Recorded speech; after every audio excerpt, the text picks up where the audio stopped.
from that event. We were at Morningside College. And tell me if this is just something that happens in Iowa. I've never experienced it anywhere else. As I was talking, just like this, there was this guy up against the wall who was heckling me. And I can't remember all that he said. He may have been saying, "You suck, Beto," or when I was talking about a policy position, saying that he was against it. But you know what? We persisted through the heckling, answered great questions. Someone at Morningside invited me to the prom. Was not able to accept the invitation. But it was actually just a really great town hall meeting. And so afterwards, we hung out, as I think we're going to do here today, to shake hands or take a picture with anyone who would like to say hello, give me a chance to thank you in person. And lo and behold, at the end of the line is the guy who had been heckling me throughout the meeting. And he came up and he said, "I'm really sorry about that. That wasn't very nice what I did. I just want to apologize. I disagree with you on some stuff, but that's not how we do it here in Iowa." And so we shook hands, and bygones are bygones. I don't think he's going to vote for me or caucus for me, but I thought that was indicative of Iowa.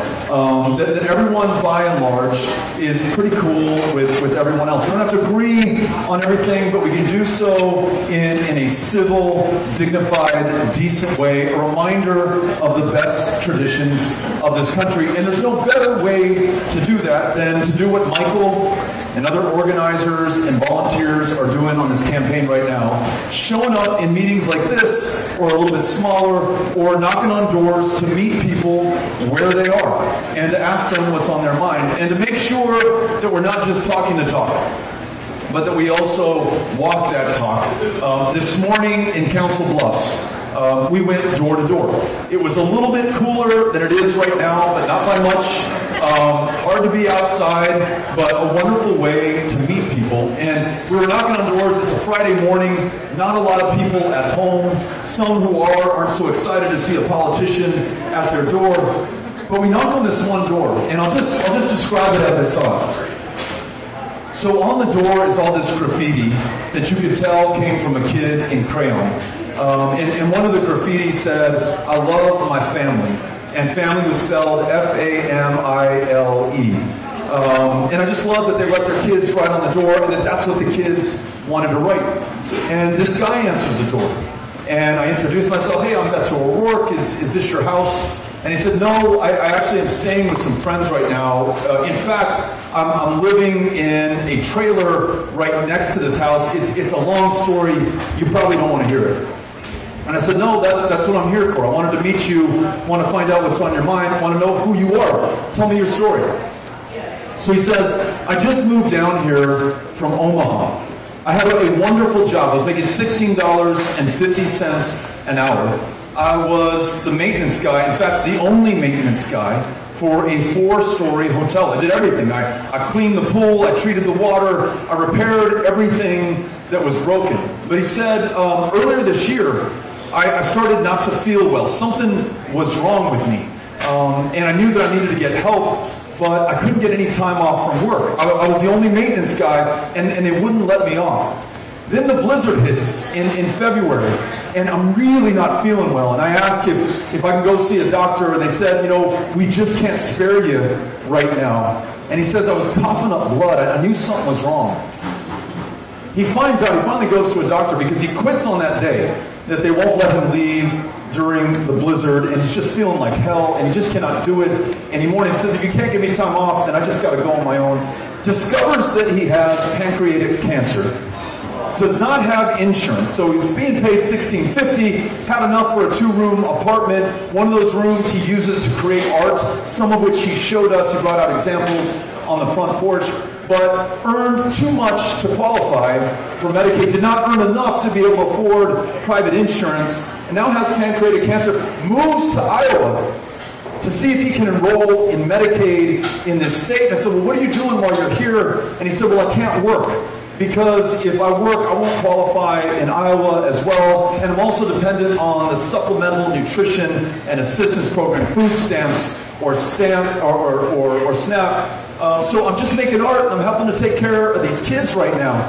And as we're having the conversation, he is becoming visibly frustrated, to the point that he starts to cry. Not tears of pain, not because he's physically hurting at that moment. He's just so frustrated. And he said, how did this happen in this country? I did everything I was supposed to do, worked my tail off in that job, paid my rent on a regular basis, always tried to take care of myself. And now that I'm sick and I really need help, I'm on my own. He said, this is the wealthiest, the most powerful country on the face of the planet. We've got some really smart people here. How come I'm in this position right now? And what are you going to do about it? And then before I can answer, he says, one more thing I got to tell you. He said, look, I'm from the old school. He said, I'm about 60 years old. And I've always believed, whatever your party, whoever you voted for, when that person becomes president, you respect and you support them, even if you disagree with them. He said, look, that's what I've always believed and what I've always tried to do. But there's a guy in office right now, and he asked me, did you see him the other night? He wants to take us back to another generation, maybe to another century. He wants to build a wall that will cost us $30 billion instead of investing in healthcare so that I can be well enough and go back to work, because I do not want a handout. I just want to be helped so I'm well enough to live to my full potential. This guy was asking questions that make so much sense, the answers to which are so obvious. Imagine if we decided as a country that we were going to guarantee that every single American could see a doctor or afford their prescriptions or see a mental health care specialist instead of getting arrested on purpose for their schizophrenia or bipolar disorder or clinical depression. What if every woman could make her own decisions about her own body and got access to the care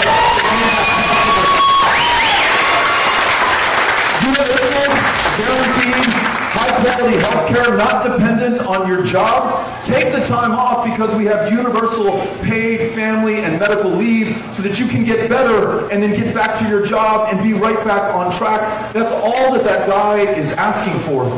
And to those who might question, Beto, that sounds really expensive to make sure that everyone gets care. It may be, but it's a hell of a lot less expensive than the way we pay for care today or fail to pay for care today in this country. So tell me, are you with me? Should we be able to help this guy out? Universal, guaranteed, high-quality health care for every American? And to his point, here we are, hundreds, maybe close to 2,000 miles from where I'm from in El Paso, Texas. And go El Paso, Texas, yes. The two of you who clapped know exactly what I'm talking about. This beautiful community in the Rocky Mountains, in the Chihuahuan Desert, connected to Ciudad Juarez, forming the largest binational city in the Western Hemisphere. One of the safest places in America today. Safe, not despite, but because it's a city of immigrants and refugees and asylum seekers. This guy's asking, and it's hard to argue with, why are we going to build a wall, a solution in search of a problem? Why would we put kids in cages, deport their parents, separate those families, visit that kind of cruelty and torture on them? How expensive and how it will forever stain the conscience and the memory of this country. Right now, in El Paso, Texas, in fact, just outside in a small town called Clint, there is a Border Patrol station where we have kept, at this point, thousands of kids who've been, in some cases, separated from their parents, who are sleeping on concrete floors under aluminum blankets, knowing not when or if they're ever going to see their folks again. You and I full well know that those kids pose no danger or threat to this country. They're not going to come and get any of us. They're not going to take anything from us. They're doing what any human being would do in the same position. If you were trying to flee the deadliest country on the face of the planet, or you were undergoing an historic drought, the likes of which your country had never seen, and you could not feed yourself or take care of your kids, only then would you entertain the idea of embarking upon a 2,000-mile journey, the length of Mexico, some of it on foot, some of it atop a train known as the Beast or La Bestia, to come to this country. A country comprised of asylum seekers and refugees and immigrants the world over, the very presence of whom makes us stronger and more successful and safer and more secure. We don't need a wall. We don't need cages. We need to rewrite our immigration laws in our own image and follow our values. Live up to the best traditions of this country.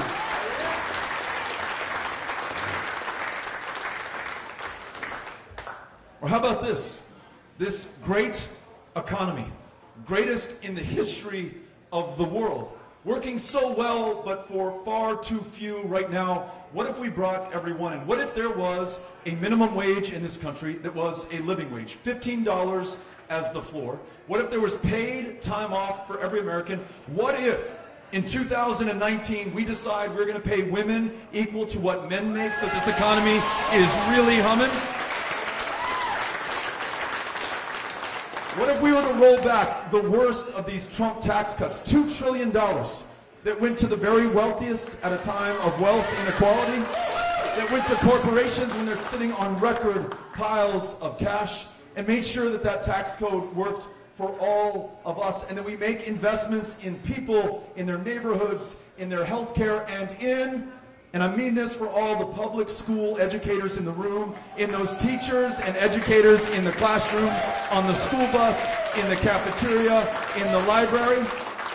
Guarantee the right to organize, to use the leverage of the value that you provide in that public school, to demand better wages and better working conditions, to deliver better instruction to those kids, to unlock the lifelong love of learning inherent within every single child, to begin education not universally at 4 or 5 years old in kindergarten, but 3 or 4 years old in pre-K. Make sure that we can afford a college education and forgive the debt of those who've taken on student loans if they're willing to commit to teaching or education or working at a VA to deliver care for one of those veterans who put their lives on the line for this country. That's when this works. Y por último, finally, this is something that I've heard as I've traveled and listened to people in Iowa. Unlike the president, you all believe in science and the facts and the truth. You know that the flooding that we saw along the Missouri was preceded by the greatest runoff into the Missouri River Basin in the history of the Missouri River Basin. You know the same thing is happening along the Mississippi. And to these floods that you're seeing here in this state, the fires that we've witnessed in California, 58 inches of rain that fell on Houston, Texas, the landfall record in North America, not caused by God, nor by Mother Nature, but by you and by me and all of us, our excesses, our emissions, our inaction in the face of the facts and the science. Farmers whose fields are underwater, following debt that has put them financially underwater, following a trade war and tariffs that have cut out the markets right from below them, markets they spent a lifetime opening up. It's those same farmers, as JD just said, who have come to us and said, I want to do my part in making sure that we confront this challenge before it is too late. Just pay me a profit to perform the environmental services, to plant cover crops and capture more carbon out of the air, to conserve more of this land, to be paid to be able to do that, to make sure that we're protecting our waterways, our air, and our soil. Put farmers in the driver's seat, and I guarantee you, we will not only feed ourselves, we will save this planet. Every single one of us doing all that we can to make sure that we're up to the greatest test we have ever seen. And that's why I'm running. I believe, though we have these challenges right now, though that man that I met today in Council Bluffs is going through a world of hurt at this moment, I believe in him, I believe in us, I believe in this country. I know that our best days are still ahead. I know that we can transcend this division and the differences that might otherwise define us, to make sure that we are instead known by our ambitions, the work, the resolve, the creativity, the ingenuity that we'll bring to bear to ensure that we face these challenges and overcome them. And I'm grateful to be doing this with you. Thank you all for having us out here tonight. Les agradezco. Gracias. And you want to take questions? All right. If you've got a question or a comment, Cynthia's got a microphone and she will bring it to you. We'll bring you into the conversation. Hi, my name is Sawyer Van Horn, and I have what do you plan to do about homelessness? I know that's a big issue. You know, homelessness. Yes. I know that's a big issue. You know, people say, oh yeah, it's handled, but I see, like, I live out in Sioux Falls, and I see people on streets all the time, and I'm just wondering what you are going to do about that. Question is about homelessness. And I got to tell you, I think all of this stuff is connected. That gentleman that I was telling you about at the outset of my remarks, he said, I'm just days away from being homeless myself, without being able to afford health care, without having a job right now, living in a trailer right next to a family friend's house. It's just a matter of time unless we help them out. So some of those things we were talking about, a living wage, universal health care, the ability to take time off of work, and then making sure the federal government invests in housing. Community development block grants right here in Sioux City that you leverage to bring in private development dollars and build more housing and make sure that it is affordable, and then guarantee that it is not part of gentrification. We do not squander the opportunity to make sure that everyone can live together, guarantee that people can live closer to where they work, so you're not traveling an hour or two just to get to that job because you're priced out of that housing market. So let's make federal housing dollars contingent on local leadership, inclusionary zoning, and making sure that everybody's got a roof over their heads. Thanks for asking the question. Here's our next question. Hi, my name is Don Dew. I'm a director of Disability Resource Center here, and I do national disability work. People with disabilities are the largest minority that will be the electorate in this next election. They are looking for engagement and excitement from candidates. And one of the main things is the Disability Integration Act. And they're looking for candidates to say whether they will, if the Disability Integration Act does not come to the floor by 2020, that they would do a executive action. So thank you for the question. And so yes, on two different sides of this.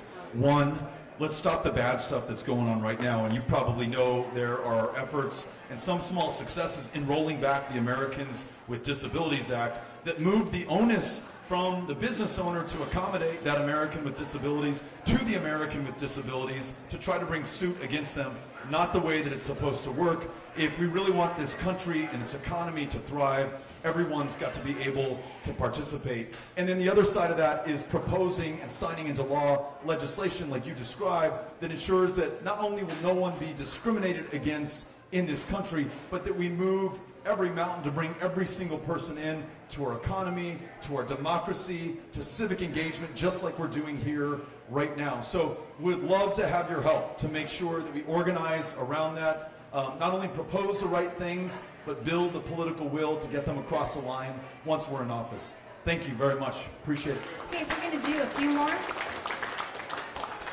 Hey, Beto, very excited to be here. Drove 4.5 hours from Topeka, Kansas.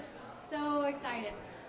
One thing I wanted to ask you is about the maternal and infant mortality rate in women of color. It's a very serious crisis, and I got to witness that firsthand with my 17-year-old niece who is a woman of color, and to see the treatment she received versus the treatment I received as a white woman was heartbreaking. It was so unfair, and I'm also a birth photographer, so I've been a part of a lot of births, and to see my niece doubled over in pain, and it had been 3 hours for her just requesting ibuprofen or Tylenol, and I, as her aunt, just went to the nurse's station and asked, can she please have something for pain? And they said, we're still waiting on that. That never would have happened to me, and that's a fact. And I just want to know, what are you, as our next president, going to do to change this? Thank you for an excellent question, and for using a very real personal example to illustrate why this is so important, and the disparity in care, even when you get access, which is a challenge, right, in America right now. So we have a maternal mortality crisis. It is 3 times as deadly for women of color. It's not unconnected to the fact that in states like yours and in mine, we have restricted the full spectrum of women's reproductive rights and healthcare in Texas, we've shut down a quarter of the family planning clinics, making it hard not just to obtain a safe, legal abortion, but a cervical cancer screening, family planning help. A state that didn't expand Medicaid, you can't see a provider of any kind if you're a woman in some places in Texas right now, and there are mortal consequences to that. But to your point, we know that women of color are treated differently than white women, even when they get care right now. Some of the things that we know that can make up this deficit in care and treatment and outcomes, including beyond universal guaranteed high-quality health care, midwives and doulas and home health care visits, really important, literally a life-saving difference. And then you've got to look at this. The disparity between white infant mortality and black infant mortality today is greater than it was in 1850, 15 years before the abolition of slavery. How in the world can that be? But when you look at just about every institution and dynamic of American life right now, you see those disparities in criminal justice, in the economy, 10 times the wealth in white America than there is in black America. So in addition to better access to care, we have to squarely confront the legacy of slavery and segregation and Jim Crow and racism and suppression that manifest themselves in literally every aspect of American life today. So we've got to take those immediate steps, and then we've got to take that much larger step together as a country. Thanks for making the drive from Topeka. Very grateful. Thank you.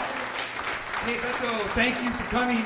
I have a question about student loans. I think a lot of people out here probably have them, and I think all of them are feeling the predatory weight of these loans on their shoulders.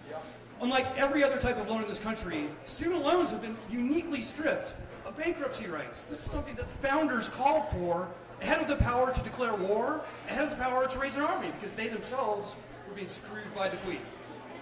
So they took them away uniquely from student loans. They also took away statutes of limitations. So these things have become lifelong debt, sort of slavery instruments. I use that term lightly, probably more heavily than I should. You were great. Many years ago, you co-sponsored legislation that would return standard bankruptcy rights to student loans against people like Ted Cruz, who fought squarely against us. And I'm just hoping that you'll carry that into the campaign. I'm wondering what you plan on doing. Yes. So yes, we'll carry that through. We'll also stop digging the hole. So that means your first 2 years of higher education free, earn that associate's degree. You will pay more back into the system than you will have ever received in having your tuition and cost waived for the first 2 years. 4-year education, debt-free, not just for tuition, but for room, board, and books for lower and middle income students in this country. And then as we mentioned earlier, if you're willing to teach school or work in public education, if you're willing to serve a veteran in one of those 40,000 open positions at the VA right now, then let's move up the public service debt forgiveness program that really gets triggered at about 10 years. Start at day one, real time, forgive those loans. You focus on providing for those kids or taking care of those veterans. Again, whatever the cost is, we more than make up for that by addressing a teacher shortage in this country, a healthcare provider shortage at the VA, and we take you out of mounting debt that is going to crush you. We see about a 10% default rate on the $1.5 trillion in outstanding student loan debt right now. So I think if we ease that burden and then refinance for those who don't avail themselves of public service at the lowest possible rates, reintroduce bankruptcy protection, and then stop digging the hole, then I think we're going to be a much stronger country for it. Thanks for asking the question. Appreciate it. Okay, this is going to be our last question, but we're going to stay and say hi to folks. Cool. Last question, then we get to drink a beer. Yes. Hey, I'm from outside the D.C. area, and my question to you is, I'm a veteran of the Navy, retired after 20 years, and my question to you is, everybody that runs for president, they always say, we're going to do this for the veterans, we're going to do that for the veterans, but what are we going to do for the part where the mental health issue come in, and we got all these veterans committing suicide because they can't see a doctor or they can't get their claims and everything processed.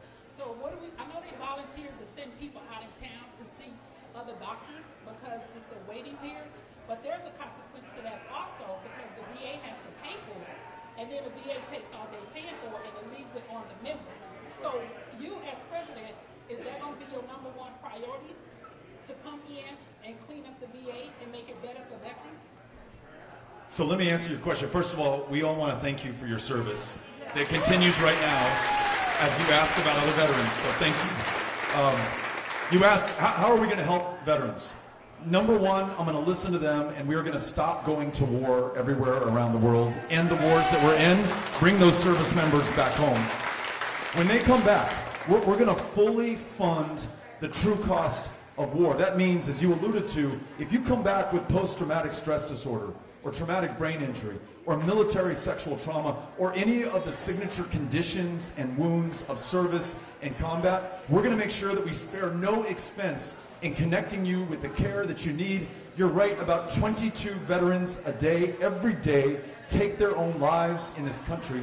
The majority of them were not able to get into the VA to see a provider, or chose not to, perhaps because the lines were too long. We are going to prioritize hiring mental health care providers at the VA. We're going to make reducing veteran suicide our #1 clinical priority at the VA so that we bring that down right away. And then we're going to connect every returning service member, retirees such as yourself, veterans who haven't served the full 20 years, with that college education if they don't yet have it, or that career, so that they do not fall through the cracks. We helped to rewrite the post 9/11 GI Bill to make that earned benefit a forever benefit for everyone who has served this country. As you just said, we can't just tip our hat or pat you on the back or say thanks for your service. We've got to put our money where our mouth is, change the policy, ensure there's accountability at the VA, and then fill those tens of thousands of funded but unfilled positions that we have right now. Only then, when we stop going to these forever wars, end those conflicts, and take care of veterans, will we have met our end of the obligation. So what is your plan to get people out of Afghanistan? Because they've been there for almost 20 years. Yeah. We don't spend billions and billions of dollars on them, but we can't get billions and billions of dollars for the VA. This is a great point. So we've spent like $6 trillion on the wars in Afghanistan and Iraq so far, and yet we won't put up that same kind of resource for those veterans who have served. You ask how we're going to end these wars? In Afghanistan, where we have been for 18 years, it means that everyone has a seat at the table in the negotiations. That includes the government in Kabul, but it also includes the Taliban, and it means that those service members, having satisfied the original mission that sent us to Afghanistan in the first place, get those who got us, make sure that it can never be used as a launching pad to attack the United States of America. It is time for them to come home. We will diplomatically do everything we can to make sure that there's a representative government in Kabul, but we can also understand that it is not up to the United States of America to decide the form of government for any other country on the face of the planet. So bring that same kind of thinking to Iraq, to Syria, to Somalia, to Yemen, to Libya, all the places that we're at war tonight. It means sometimes not just working with our friends, but working with our enemies to peacefully and diplomatically resolve these problems. And then we use war as the option of last resort only. If we're going to put your life, or any American's life on the line, we're going to make sure that that was the last possible option we had before we do that, because the cost is so great. Thank you for asking, and thank you for serving. Yeah, appreciate it. Okay, Sioux City, thank you for having us out. Diving Elk, beautiful beer. Thank you very much. Gracias. We'll see you all. Adios.